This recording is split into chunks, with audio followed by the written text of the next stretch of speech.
जैसे एक टाइप ये पढ़ लेते हैं, मान लो कोई वैल्यू रखने से अच्छा कुछ आसान में क्या टेक्निक सीखनी है। चलो ये देखो plus Q plus Q plus Q, ठीक है। ये तुम्हारे पास अगर एक चार्ज है, इस तरह से ट्राइंगल है, और तुमको फाइंड करना है यहां पर, चलो ये डिस्टेंस इजी है, इजी करने के लिए 10 सेंटीमीटर मान लो, चलो 10 सेंटीमीटर। और अगर तुम्हें यहां पे यहां रखो चार्ज, चलो एक क्वेश्चन ये भी है, चलो यहां रखो क्यू नॉट चार्ज। तो अगर आपको इस क्यू नॉट चार्ज में फोर्स फाइंड करनी है, देखो कितने कितने तरह का क्वेश्चन आ सकता है, पहले वो बात कर लेते हैं। एक क्वेश्चन ये करेंगे कि we have to find the force at point, इसका नाम रख दो ए, इसका रख दो बी, इसका रख दो सी और इसका रख दो डी। तो डी पॉइंट पे एफ एट फोर्स डी कितना आएगा, ये फाइंड करना है, ठीक है। उसके बाद खुद सोचो, अगर ऐसा क्वेश्चन आ जाए यहां पे प्लस क्यू हो, यहां प्लस क्यू, यहां प्लस क्यू, और इस बार ये ए, ये बी और ये सी, अगर आपको कोई बोले कि भैया फोर्स एट पॉइंट सी निकालो, सी पे कितनी फोर्स लगेगी, ये फाइंड कर सकते हैं? करेंगे कोशिश। अच्छा, अगर इस चार्ज में यहां पे कोई प्रॉब्लम आ जाए, मतलब जैसे अभी तो मैं सारे एक ऐसे चार्ज ले रहा हूं, ठीक है, और इस तरह की ना यूनिफॉर्मली डिस्ट्रीब्यूशन हो रहा है, ये चार्ज हर जगह बराबर बराबर है। तो अगर ऐसा ही कोई क्वेश्चन आ जाए कि ये मान लो यहां पे प्लस क्यू है, यहां पे प्लस क्यू है, यहां प्लस क्यू है, और इस बार तुमको चार्ज यहां पे क्यू नॉट चार्ज है, और वे बोले बताओ इस क्यू नॉट चार्ज पे, यानी कि नाम रख दो उसका कोई ए, ये बी और ये सी, और इसका नाम रख दो ओ, कि भैया एफ ओ पे क्या फोर्स लगने वाली है, ऐसा भी क्वेश्चन आ सकता है। अब आप सोचोगे सर हर जगह प्लस क्यू लिख रहे हो, एक माइनस वाला करके दे दो। तो अरमान जी चलो माइनस वाला कर लेते हैं। अगर कुछ ऐसा हो प्लस क्यू और यहाँ पे माइनस हो, ठीक है, अगर माइनस भी आ जाए तो क्या हो जाएगा। तो अगर मुझे ए बी और सी पे अगर मेरे को फोर्स निकालनी है तो क्या निकाल सकेंगे, मतलब और क्या क्या, देखो क्या क्या प्रोबेबिलिटी हो सकती है, ऐसा क्वेश्चन आ सकता है ना पेपर में, ये इधर फोर्स निकालो, इधर निकालो, प्लस क्यू होगा सेंटर में निकालो, है ना, इस तरह के क्वेश्चन आ सकते हैं ट्राइंगल पे। और क्या आएगा, हर बार इसी तरह के क्वेश्चन आ सकते हैं। और इजी करने के लिए ना, देखो हमारा मेन मकसद क्या है, मैं यहाँ पे तभी कॉलम की वो वैल्यूज नहीं दे रहा हूँ ताकि वो कैलकुलेशन में तुम फंस के वहां पे उतना टाइम वेस्ट नहीं करो। हमने क्या करना है, हमने सीखनी है टेक्निक। फिर कल को जब तुम्हें एक्चुअली में क्वेश्चन आए तो ठीक है, वो यहाँ दे देगा 10 coulomb charge, 20 coulomb charge, 50 coulomb charge, तो तुमने क्या करना है, क्यों 50-20 करना है ना, तुम्हें तो टेक्निक सीखनी है ना, तो तुम इसमें ट्राई करो। देखो क्या यहाँ पे इसको निकालने के लिए क्या करोगे बताओ, निकाल सकते हो। देखो मैं तुम्हें थोड़ी थोड़ी चीजें बताऊंगा, करना तुमने खुद है भाई। मैं बार बार बोलता हूँ न्यूमेरिकल वही बच्चा कर सकता है जो एटलीस्ट ट्राई करेगा। मैं अभी बताऊंगा 2 मिनट में आंसर, यहाँ आंसर, ये आंसर, तुम उतार के घर चले जाओगे, बोलोगे सर बहुत अच्छे हैं, आज हमने 15 न्यूमेरिकल कर लिए, और जब 16वां न्यूमेरिकल आएगा पेपर में, सर आपने कराया नहीं था, आता नहीं था सर को, यही आते थे इतने से। तो तुम क्या ऐसा बनना चाहते हो? नहीं बनना है ना आपको, आना सर ऐसी टेक्निक बता दो, ये करें, उसके बाद जितने मर्जी आ जाए सारे कर लें। तो वो तरीका, ट्राइंगल वाला क्वेश्चन जहां दिखेगा तुम्हें पता है यार कहीं ना कहीं तो सर ने ये कराया होगा, इसी कोई ना कोई टेक्निक तो यूज होती होगी, तरीका सीखो ना, उस एक पर्टिकुलर न्यूमेरिकल क्यों सीखना है, उसका मेथड सीखो तुम। तो जैसे इसको करना है, क्या करोगे बताओ। देखो आपको फोर्स निकालने के लिए चाहिए क्या, चार्ज चाहिए।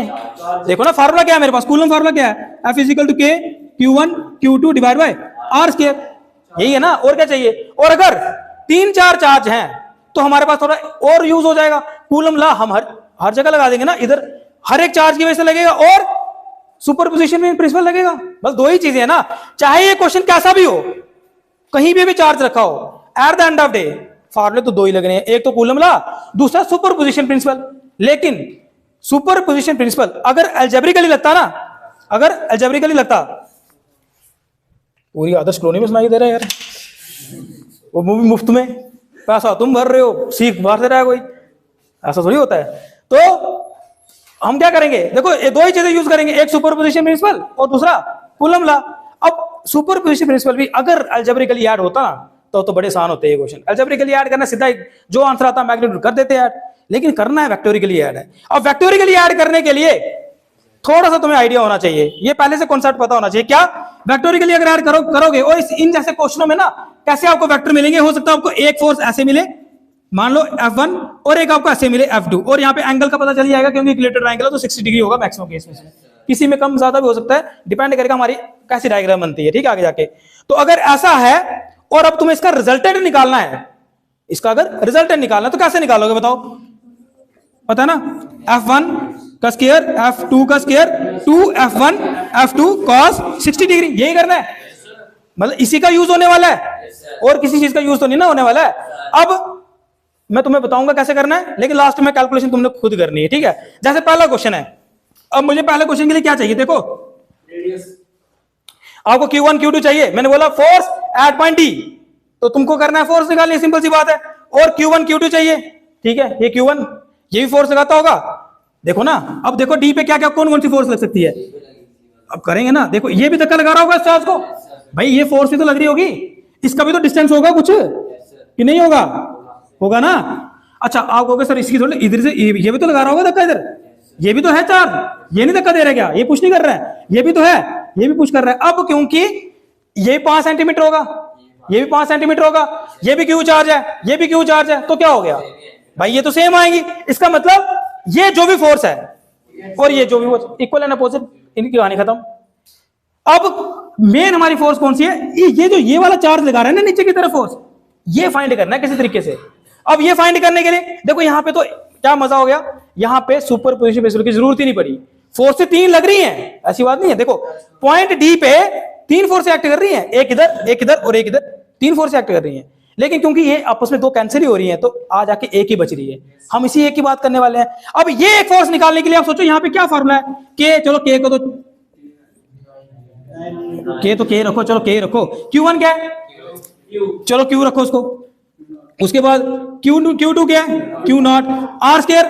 अब देखो दिक्कत कहां आएगी, हाँ अब वही ना, देखो पहले भाई क्वेश्चन निकालते टाइम जो प्रॉब्लम क्रिएट आ रही है, जो मुश्किल आ रही है वो तो समझो। मैं पहले तुम्हें बोलूं भैया AD निकालो, तो तुम कहोगे क्यों निकालो भाई, इसकी क्या जरूरत क्या पड़ रही है, तुम तब निकालो जब तुम्हें लगे यार अब ये नहीं मिल रहा, अब इसको क्या करेंगे, कैसे निकालेंगे, इस माइंड सेट से क्वेश्चन करो पहले। क्योंकि देखो बुक्स में क्या होता है ना, पहले वो उनको तो लिखने वाले को तो पता है ना मैंने पहले क्या निकालना था, वो तो लिख देता है वी हैव फाइंड AD, तो वो प्रोसेस क्या है न्यूमेरिकल करने की, वो हम तक नहीं पहुंची। फिर आप समझो यार सब कुछ तो मिल गया था, बस ये R नहीं मिल रहा है। अब ये R मिल जाए किसी तरीके से, यानी कि R क्या है, R क्या है, देखो यहाँ पे AD है ना, AD स्क्वायर मिल जाए तो काम बन जाए, नहीं है ना AD स्क्वायर, फाइंड करेंगे AD स्क्वायर फाइंड करने के लिए क्या कर सकते हैं यार, राइट एंगल ट्राइंगल नहीं बन रही है, ये PGT लगाओ, अप्लाई PGT कहां लगानी है, ADB पे, ADB पे कहीं लगा दो, क्या आएगा पहले कर लो ना यार, AB स्क्वायर और क्या है BD square plus AD square, तो क्या AB कितना है 100, BD 25, AD निकालना है हमें, AD स्क्वायर ही चाहिए ना, तो AD स्क्वायर सीधा निकल रहा है, AD स्क्वायर कितना है 75, और अच्छा हो गया, ये सीधी वैल्यू मिल रही है, डालो AD स्क्वायर, बन गया हमारे पास आंसर। पूछता साहब ये फोर्स एट पॉइंट C, अगर ऐसा क्वेश्चन होता कि आपको यहां ना निकाल के इधर फोर्स निकालनी होती तो क्या करना होता भाई साहब, देखते हैं, सुनो गांव वालों क्या हुआ था, हाँ बिल्कुल, देखो ये एक ही फोर्स, अब समझ लो ये 10 सेंटीमीटर है यार, चलो हर बार 10 सेंटीमीटर लेते हैं इसको ताकि आसानी से कैलकुलेशन हो जाए। एक फोर्स तो ये लग रही होगी इस पे, एक फोर्स यहाँ पे भी लग रही होगी इस पे, इसका नाम रख दो FA फोर्स, ये B वाला लगा रहा है तो इसका नाम रख दो FB फोर्स। अब ये एंगल कितना होगा, सेम होगा ये 60 डिग्री। अब बताओ मुश्किल है, वर्टिकली पोजिट एंगल है। अच्छा अब बताओ ये मुश्किल है निकालना, क्या यार क्या ये सिंपल है तो है।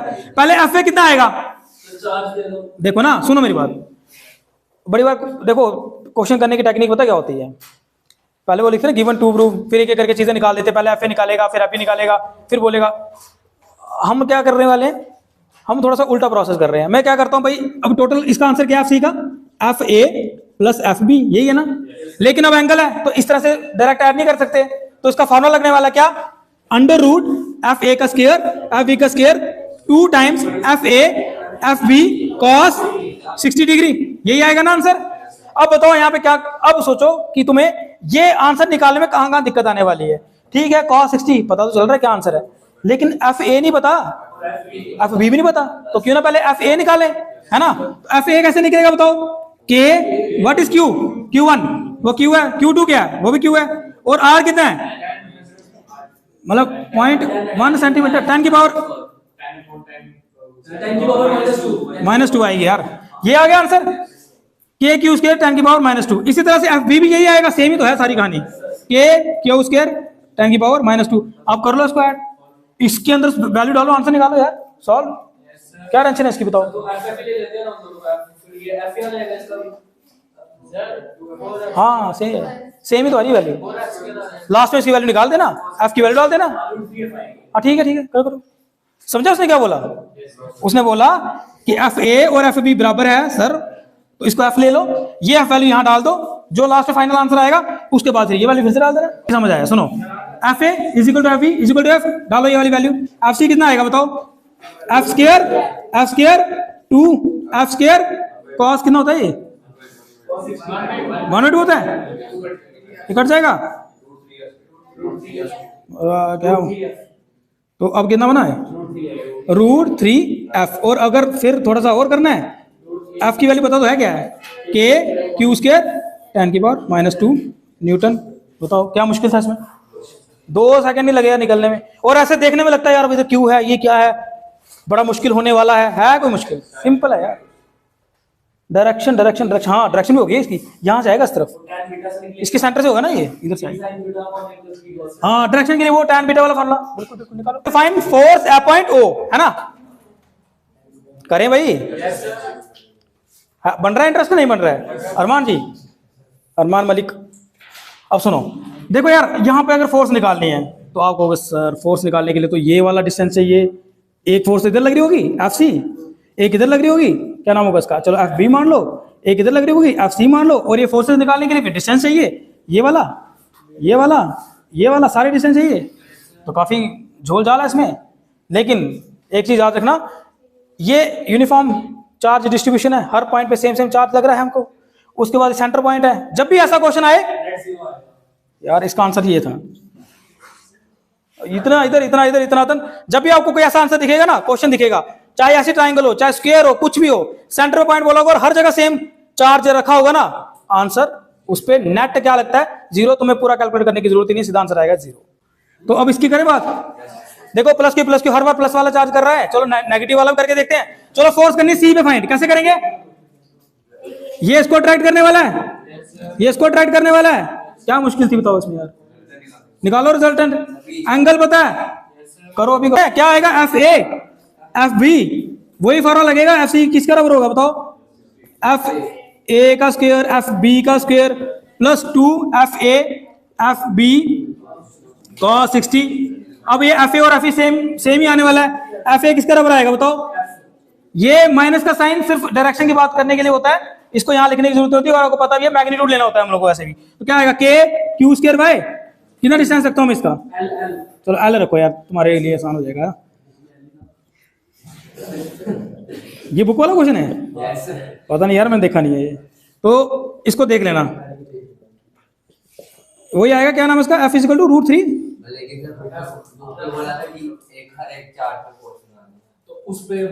वो अपनी मर्जी है। मैं देखो ये क्वेश्चन जो है ना, कहीं एज इट इज किताब से नहीं है, मैंने एक देखा था और मैंने सोचा चलो ऐसे अगर और आएंगे तो कैसे कर सकता है स्टूडेंट, उसके बारे में डिस्कशन हो रही है। अब एक काम करते हैं, अगर ये फोर्स यहां ना बोलकर कहां निकालनी होती मुझे? A पे निकालनी होती, तो क्या करना होता बताओ? FA। तो देखो ये माइनस प्लस अट्रैक्ट करता, बिल्कुल करता, ये प्लस क्यू रिपेल करता। अब बताओ क्या एंगल बन रहा है यहाँ पे? कैसे 120? नहीं कैसे 90? टोटल देखो 180 60 कितना बना? 120। जैसे एक मिनट, इसका अभी इसका नाम FC रख दो। अब बोलो क्या आएगा इसका? FB square FC square 2FB FC cos 120। बस निकालो इसको, क्या है दिक्कत? आकर्ष जी शांति के साथ बैठो। अब बोलेगा सर आई नहीं है। ये लो प्लस क्यू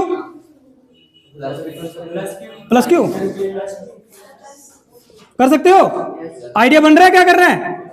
चलो ये क्यू, और बाकी ना आसान करने के लिए चल और आसान करते 20 सेंटीमीटर रखते हैं। चलो लो 20 और आसान हो जाएगा। सुनो गांव वालों, क्या हुआ था यहाँ पे? तो 20 सेंटीमीटर था ये 10 आ गया। अच्छा अब इसकी तो जरूरत पड़ने वाली है मुझे, है ना? देखो बताता हूं, we have to find the force at point D। ठीक है जी, D पे फोर्स फाइंड करने वाले हैं। ठीक है, अब देखो अगर सेम होता तो बड़ा मजा था, ये वाली कैंसिल, एक ही फोर्स निकलती जैसे पिछले वाले में निकाला था, तुम्हारा काम ही खत्म हो जाता। लेकिन अब एक फोर्स ये वाली लगनी है, इसका नाम रख दो, कुछ क्या रखेंगे, एफ ए रख देते हैं। अब पहले को क्या करना पड़ेगा, एक फोर्स इधर भी लगने वाली है, ये भी तो धक्का देगा इसको, एक धक्का ये भी लगने वाला है। अब सुनो गांव वालों क्या हो रहा है यहाँ पे, एक फोर्स ये लग रही है एफ सी, एक ये लग रही है एफ बी। अब देखो ज्यादा बड़ी कौन सी है, एफ सी ज्यादा बड़ी है ना, चलो यहाँ रखते हैं, एफ सी फोर्स ज्यादा बड़ी है। पहले तो मुझे इनका कुछ मसला हल करना पड़ा, पिछले केस में क्या था, दोनों सेम थे, कैंसिल ही कर रहे थे, तो पहले आप क्यों ना मेरे इसकी फोर्स निकालो ना, इसका रिजल्टेंट निकालो ना, क्या आएगा रिजल्टेंट निकलेगा, इसका कुछ ना कुछ निकलेगा ना, ऐड करना है, लेकिन ऐड करना है इनको, मतलब पहले आपको मान लो एक एफ डैश, एक तरह से एफ डैश निकालना पड़ा, इन दो को प्लस करके जो आंसर था वो निकालना पड़ा, किसके बराबर आएगा वो, बेसिकली करना तो ऐड ही होता है हमको, लेकिन क्योंकि इनका साइन अपोजिट है तो हमें क्या करना पड़ेगा, इनको सब्ट्रैक्ट करना पड़ेगा। क्या करेंगे बताओ, F C minus F B करना पड़ेगा, इसको माइनस करके जो आंसर आएगा वो उसकी डायरेक्शन क्या होगी, उसकी डायरेक्शन इस तरफ होगी एफ डैश। फाइनली इन दोनों को माइनस करके जो आंसर आएगा वो भी तो फोर्स होगी। नहीं समझी बात, देखो यार एक धक्का इधर लग रहा है, एक धक्का इधर लग रहा है, ये वाला धक्का ज्यादा बड़ा है क्योंकि यहाँ पे प्लस क्यू चार्ज पुल कर रहा था उसको उस तरफ, है ना। तो अब फाइनली क्या होगा, फाइनली इसी तरफ धक्का लग रहा होगा, तो वो फाइनली वाला धक्का, इन दोनों का जो आंसर है ना वो मैंने यहां लिख दिया। उसके बाद ये वाली फोर्स तो लगी रही थी, इसको तो कुछ नहीं ना हुआ, ये तो लगी रही थी, ये वाला प्लस क्यू है, ये इस क्यू को तो धक्का नीचे की तरफ दे ही रहा था, तो लो ये वाला फोर्स कौन सी, एफ ए, ये तो लगी रही है फोर्स। अब निकालो रिजल्टेंट इनका, एंगल कितना बन रहा है 90 डिग्री। तो मुझे बताओ एफ किसके बराबर आएगा, एफ डैश का स्क्वायर, एफ ए का square, 2 F dash F A cos 90 0, इन दोनों को याद करके